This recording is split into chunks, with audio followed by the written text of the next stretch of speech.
It's the morning. Hello, my name is Benjamin, but you may call me Jam. Welcome back to Exercises in Blue, Magic the Gathering video series in which we take the concept of a mono blue commander deck and we see how many different ways we can redesign it. Inspired by the French short story collection Exercices de Style, in which the author, Raymond Queneau, tells a brief little anecdote and then retells that tale over 99 different ways. That book is from many years ago. Today, in the year of this year, we will create 2 different decks, maybe every other week. I'm still figuring out the rhythm here. We're going to try and get to 99 variations of a mono blue commander deck before getting burnt out, distracted, or simply losing interest. Now, in the last video, we had a lot of fun. We had a lot of jokes, a lot of japes, a lot of laughs, a lot of gaffs. It was a gay old time, tremendous and wonderful. It filled us with all the good feels. Are we going to continue that vibe? Yes. Are we going to do it in the same style of dishonesty?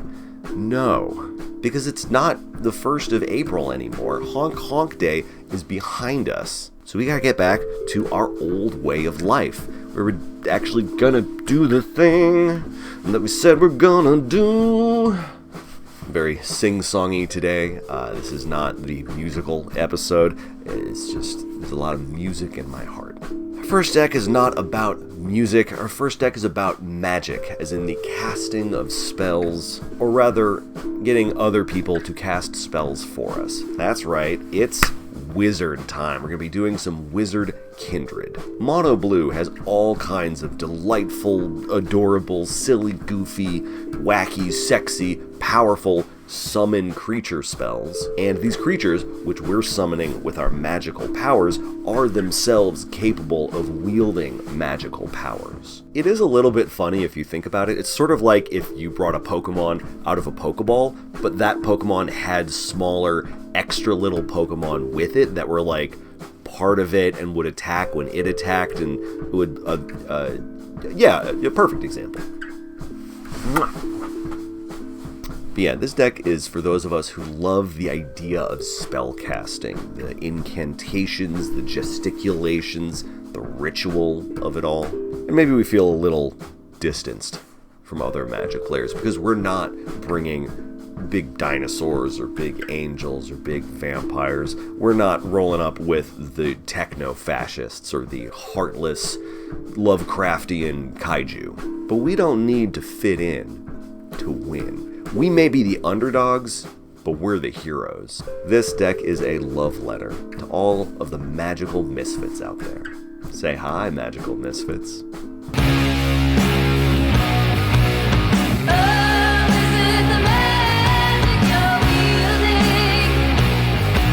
Now, there are lots of legendary wizards who could command this mono blue commander deck. Azami draws cards, Nabon copies entrance abilities, Gogo copies all the abilities, except for his own. There's a new Jadzi in Secrets of Strixhaven. You get some big, beefy fractal creatures, mathematic fractal army.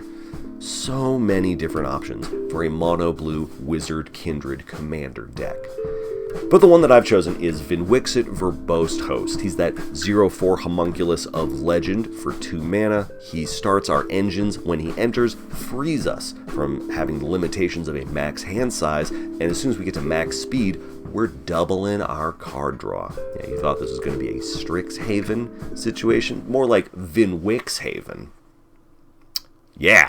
Now, my default package for Vnwxt decks is 34 lands and 15 evasive 1/1 creatures. We're not using the same lineup of baby queens for this deck. We're focusing on wizards, on the wizards with their cool, fun, silly, wacky, tacky abilities, and not the smacky abilities of those 1/1s. However, a few of those baby queens are wizards, and so we will be including them onto the squad with pride. So with fewer 1-drop creatures, we are running more than 34 lands. We'll want more ways to ramp our mana up, or alternatively, we can bring our costs down. Now that we're doing our first Kindred deck, we've got Kindred Synergy Staples. Anytime one of our deck's themes is a creature type, cards like these will let us bring out the big misfits faster, or we can onboard multiple misfits per turn. But don't worry, we've got extra mana sources from some of the wizards themselves. Mono blue, not traditionally known for producing mana, but we have this one guy who I suppose is doing transmutation. Energy can be neither created nor destroyed, but only transformed from 1 blue into 3 colorless by tapping this guy. And we've got a couple of wizardly mana dorks. They're okay. I'm really more of a fan of the ones that let you use their abilities at instant speed. Those just don't happen to be wizards. This is a whole wizards thing. I don't know if you saw the robes. I don't know if you saw the material component belt pouches and such. But yeah, that's what we're going for. The previous rambling statement begs the question, other than mana production, or mana enabling, what are these wizards getting up to? Well, if we were Grixis, or is it even, we would be doing wizards that ping you, aka gutter snipomancy.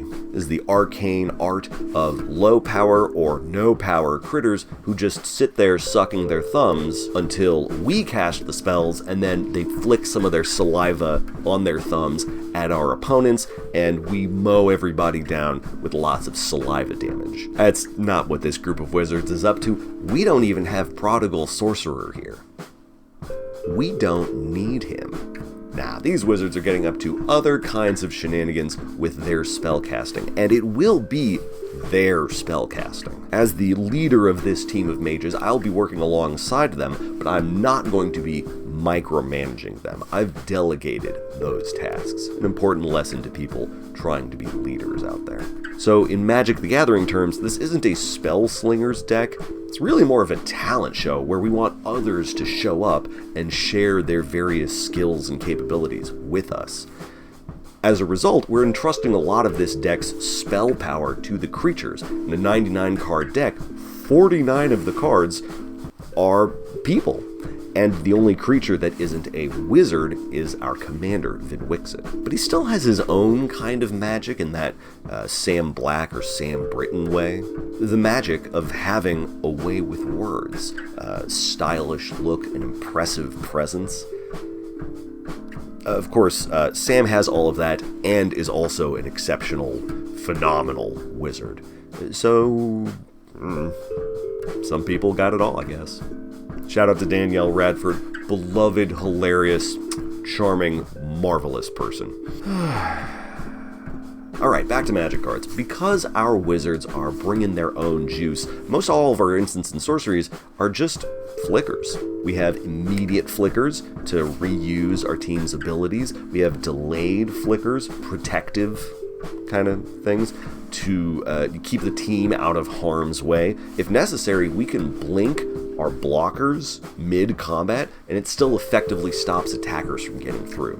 Unless the attackers have trample, it's fine, don't worry about it. Now we do want a couple of instants and sorceries to go along with our creatures, but what if we used instants and sorceries that came with our creatures, built in, as it were? We can have our cake and eat it too. And just like with cakes, you have two main options. You can go out on a cake buying adventure, Eldraine style, or you can take a page from the Arcavio's cookbook and prepare your own cakes at home.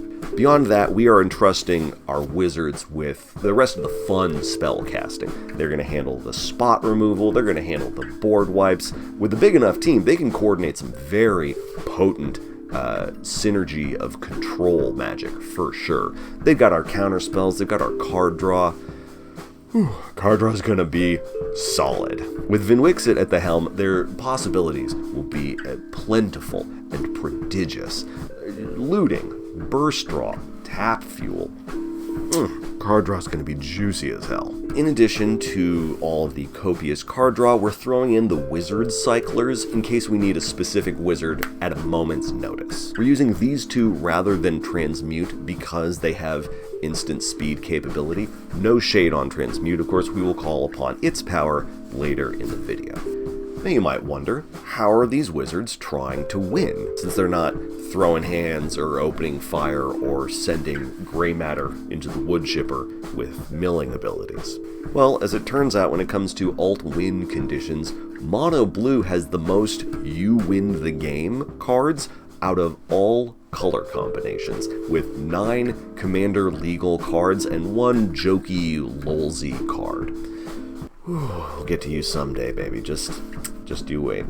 4/10 of these alt wins are creatures, and of the creatures, all 4 of them are wizards. We got Froggy Wizard, Fishy Wizard, Furry Wizard, and of course, Jeff Goldblum. Now you might be like, ooh, wait, that's not a raccoon? I will draw your attention to the type line. This is a human in a fursuit. You might have your own opinions about the furry community. I think they're wonderful. Also, vastly prefer them to people collecting human hands. That's easy. The inclusion of Thassa's Oracle does make this deck bracket 3, but the very pretty Sea Lady is just as much a magical misfit as the rest of the crew. And she is not here to partake in the world's worst therapy session. She's not getting a piggyback ride from a 10-10 juggernaut. She is here to give us a high five after we've drawn all of our cards, same as the other 3. Hell, Trisha and the Toad can win faster than Thoracle can. You might have noticed that 13 and 20 are smaller numbers than 99. Now, I hear the counter-argument, oh, they don't win on entrance, you need to wait until your next turn, to which I very politely might reply, baby, we are mono blue wizards. We don't need to wait until our next turn.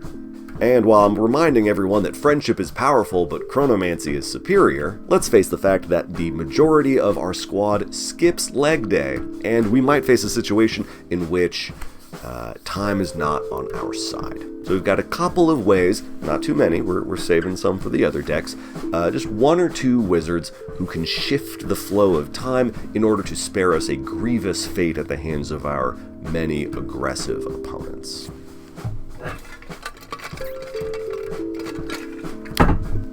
Now, if all that casting and conflict sounds like a lot of zany mania, I'm also sharing with you today a deck with a different vibe, or perhaps a comparable vibe, but a profoundly different agenda. This is less about the airy quality of spellcasting, and instead is grounded in the physical realm, literally by winning the game with land cards, and one land card in particular, Maze's End.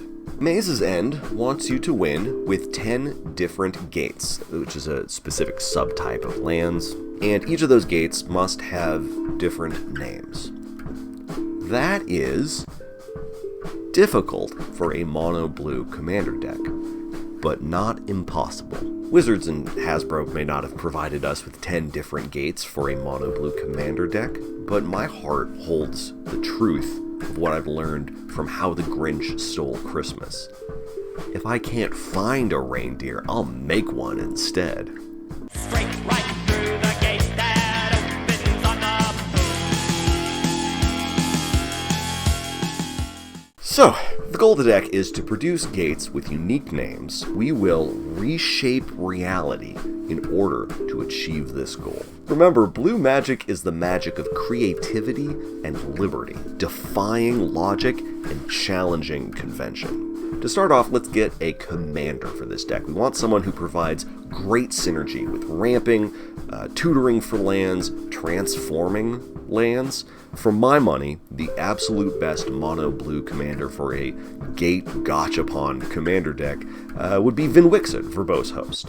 Ordinarily, for a deck like this, we would want the standard Vnwxt package, 34 of those, 15 of these, giving us 50 spots in the deck to play with as we please. We're also bringing some of Vnwxt's classic card draw items, just some instants and things that make sure that we're drawing all the cards that we want all the time. But I should rewind a little bit. You see, the baby queens are standard issue. They're the ones you know and love. But the lands in this deck are a little bit different. Let me tell you that although this deck is destined to live deep in the heart of Bracket 1, we do want to win the game. We're just going to win it with a wacky style, and you best believe that the hijinks that we're getting up to are costly in the mana department. So we will be ramping the hell out of this mono blue deck. There'll be a flood of basic lands. Doing so will also thin out the deck, which will make it easier to find the many different combo pieces that we need to achieve the Maze's End win. We're also playing extra lands. The Construct couple is back, and we're still retreating to Coralhelm. We have not ceased our retreat to Coralhelm, or maybe we're on a retreat at Coralhelm. The flavor text makes it seem like a tactical move during wartime, but it is synonymous with taking a vacation. Sometimes you wanna go where Coralhelm untaps your mans, and you get to play more lands.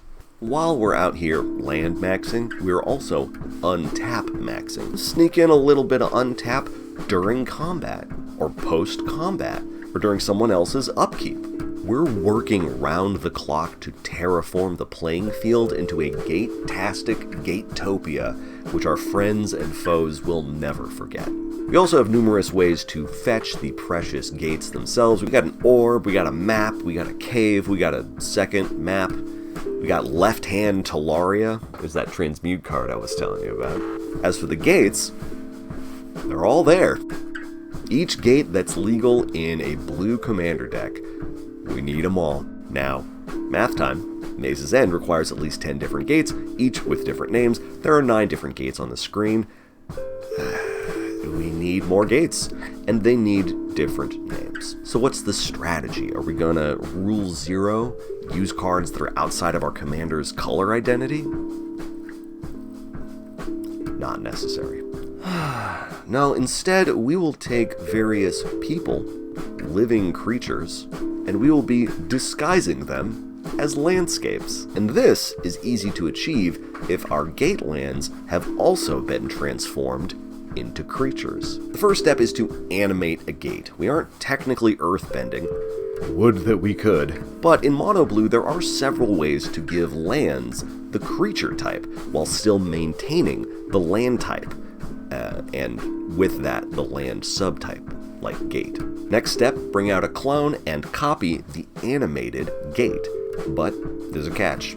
You can't just use any clone. If you use the card clone to copy the Talon Gates of Madara, it will come into play as a copy of Talon Gates of Madara with the name Talon Gates of Madara. Unhelpful. So we want clones who specifically retain their names. Allow me to introduce you to, functionally, gates 10 through 12 for this deck. Start off, we have Sakashima the Imposter. They come into play as a copy of any creature, but they are still named Sakashima the Imposter. If you've animated the Heap Gate and Sakashima enters as a copy of it, Sakashima will become a land with the gate subtype. It counts as a gate, but its name is still Sakashima the Imposter. If you have all of the 9 natural gates under your control, and Maze's End seized the 9 of those, and also Sakashima as the 10th gate, baby, you just won the game. Similarly, we have gate number 11, Chameleon, Master of Disguise, gate number 12, Irma, Part-Time Mutant. Our 13th gate comes from the 11th Hour. It's a mono-blue saga with 3 chapters. We only really care about the 3rd one. Create a token that is a copy of a creature, except it's a legendary alien named Prisoner Zero, aka our 13th gate. With these combos, we can produce new lands, either physical or token copies, which are gates and have new names. Ta-da! Not too complicated. The next ones require a little more song and dance. Walk with me on this. The 14th gate requires us to create a copy of a gate and then animate the copy. We need to give the creature type to the second knockoff version of the gate. Once that's achieved, all that's left to do is to produce a piece of paper. Crazy little artifact from the Doctor Who set. When Psychic Paper is equipped to a creature, you choose a creature card name and a creature type for the equipped creature to have and become. The creature subtype is irrelevant. It won't impact or influence the gate subtype from it being a land previously, and continuously, technically. And the name can be nearly anything as long as it doesn't conflict with the names of the other land gates that you have under your control. My favorite creature type to choose for this is Time Lord, because I believe it is the only legal 2-word creature type in the game, which I think is pretty neat. And for a creature card name, I gotta go with one of my favorite wizards, Asmarano Mardica Dystana Kuldakar, because the name is long and she's cool. So now you have bestowed a new card name onto your creature without taking away the previous card type that it had. There's some pesky cards in Magic that seem like they should work in this deck, but which tragically, infuriatingly do not. I'll get back to those later. That's gate number 14. The 15th and final gate is Island. Buckle up for this one. For our final combo, we want a basic island and a disposable copy of a gate which will not be contributing to the final 10 at Maze's End. And what we really need specifically is Planar Nexus, because the Planar Nexus is a gate, and it says that it's a gate in its text box. For those of you with a sense of humor, you may already know where I'm going with this. So you take your old throwaway copy of Planar Nexus, you take any old island, any old island, any old island, and you want to animate both of them. Very important that you animate both. Once you have done this, Gate 15 is made possible with a legal joke card. Baby, it's exchange of words. Not legal in most forms of Magic the Gathering, but it's legal in Commander. It's an enchantment. When it enters, you pick 2 creatures and exchange their text boxes. Sounds goofy, is goofy. Doesn't matter. Should still work.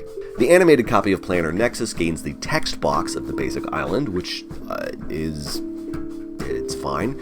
The island, also animated, will gain the text box from Planar Nexus. I don't know whether it loses its basic super type or not. That's a great question for a judge or a more knowledgeable YouTubist than I. But that island, which is a creature as well as a land, will be now every non-basic land subtype, courtesy of the text box from Planar Nexus. Meaning that your island, that land that's called island, the name of that land is island. It may not be an island land, but island is the name of that land. It will be every non-basic land type, including gate. So it's a gate, but its name is still island. And all you need was an easy little 6-card combo. It is as simple and profound as that. The 15 gates of a beautiful mono blue Vnwxt deck, which will allow you to pull off that sweet, sweet Maze's End win, which feels good and zany and right and true. Links to both deck lists will live down in the descriptions. If you have any suggestions for improving the deck, I wholeheartedly invite you to tell me about them down in the comments.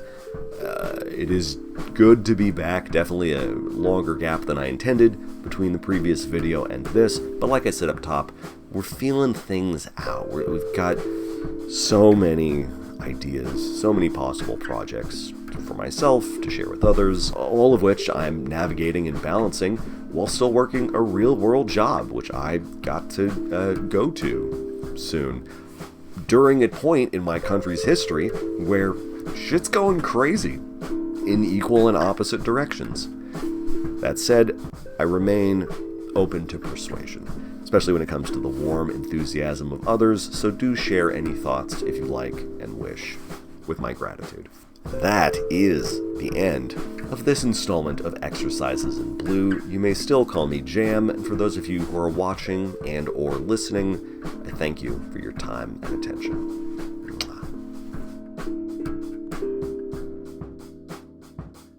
Right, The dishonorable mentions. So Mono Blue has amazingly devious, amazingly creative ways to give cards new names.